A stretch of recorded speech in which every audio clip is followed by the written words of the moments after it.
दिल्ली की मुख्यमंत्री रेखा गुप्ता भी विपक्ष के खिलाफ प्रदर्शन में शामिल हुई।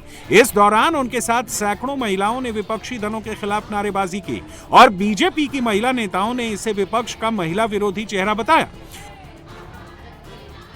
कभी कहा कि 543 पे क्यों नहीं हो रहा, कभी कह रहा है कि 850 पे क्यों हो रहा है, कभी डिलिमिटेशन, कभी परिसीमन। पर सच्चाई ये है कि ये लोग चाहते ही नहीं है कि देश की आधी आबादी 70 करोड़ महिलाएं सदन तक पहुंचे। इनको केवल अपने घर की महिलाएं अच्छी लगती हैं।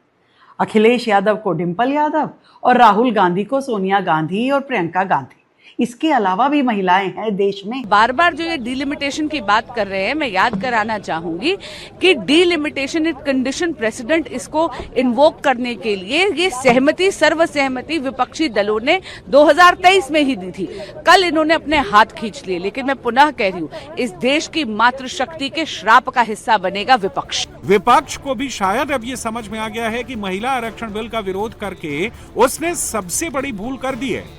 तभी अब कांग्रेस सरकार से पुराना बिल वापस लाने की बात कर रही है।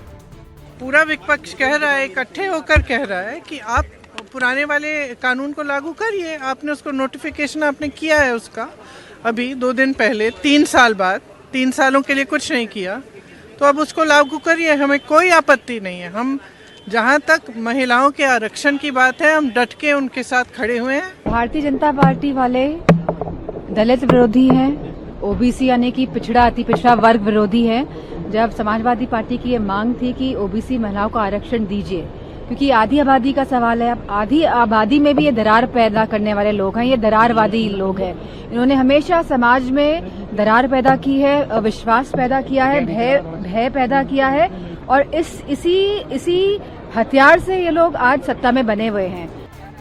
लेकिन बीजेपी कह रही है कि अब विपक्ष को महिलाओं के गुस्से से कोई नहीं बचा सकता, क्योंकि महिलाओं के सम्मान से जुड़े बिल को गिराकर उन्होंने अपने ऊपर कभी साफ ना होने वाला दाग लगा लिया है।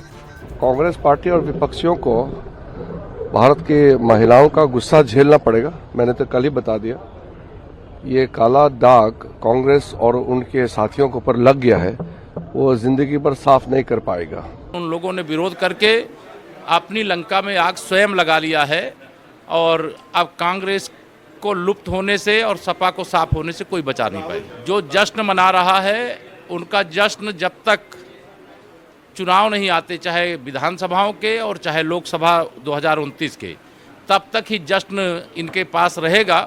उसके बाद राजनीतिक रूप से ये मातम मनाएंगे।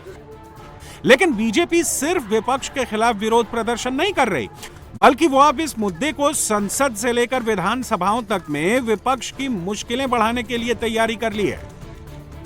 बीजेपी अध्यक्ष नितिन नवीन ने बीजेपी शासित राज्यों के मुख्यमंत्रियों के साथ बैठक की, जिसमें विधानसभा का विशेष सत्र बुलाकर विपक्ष के खिलाफ निंदा प्रस्ताव लाने की रणनीति बनाई गई। यानी महिला आरक्षण को लेकर सियासी तापमान अभी और बढ़ने वाला है। लेकिन इन सबके बीच सबसे बड़ा सवाल यह है कि क्या आधी आबादी को उनका हक मिलेगा, या ये मुद्दा भी सियासी जंग में उलझ कर रह जाएगा।